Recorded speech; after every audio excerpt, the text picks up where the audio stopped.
Pero doable yun. Kung nakikinig yun, anong gusto mo sabihin sa kanya?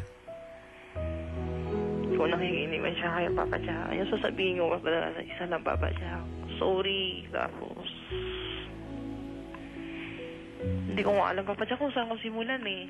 Pero yung una ko lang talaga, pag nakita kami, una ko sasabihin Papa Jack, yakapin ko lang, hingi ako ng sorry. Ano.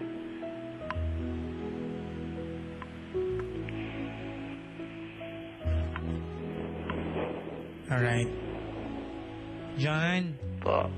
Alam mo, nasabi ko natin lang ilang ulit pa, pero sa'yo to napaka-appropriate, right? Po.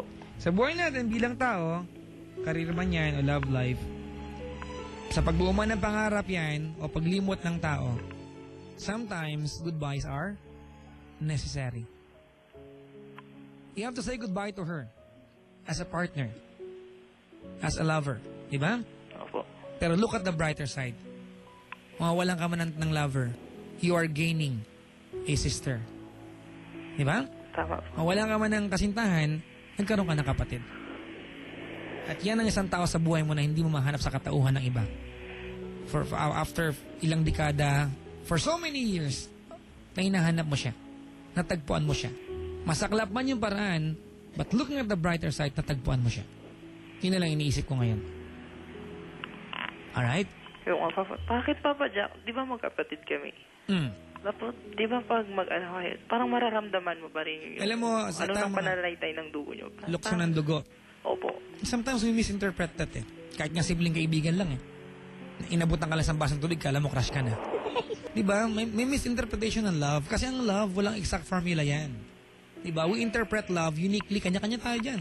Di ba Jack, kahit gaano katagal na akong nagpapayo sa radyo, I cannot interpret and define love for you. You define it yourself. Tayo nakakaalam yan. Alright?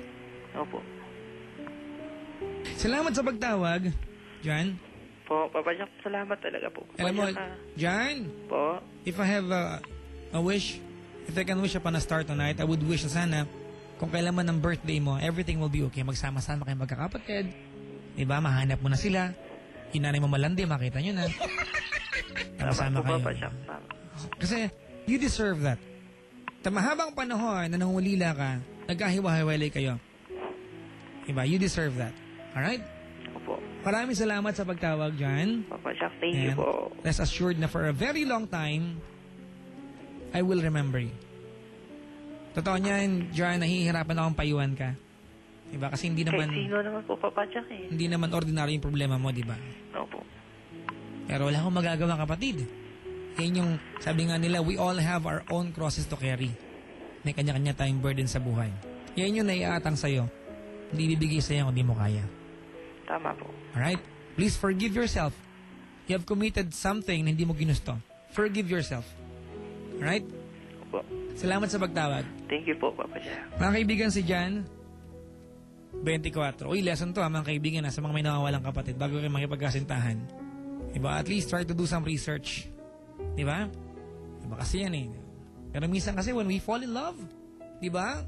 We defy, diba? Even if all signs are pointing to the other direction, diba? Susuwayin natin yan para lang magmahal. Ganun talaga. Sabi nga ni love is a gift. Sometimes it's a curse. Ay, ganun talaga. Tao lang tayo mga kaibigan. Tawag kayo sa akin tonight, 8326171. Parang hawa nyo na.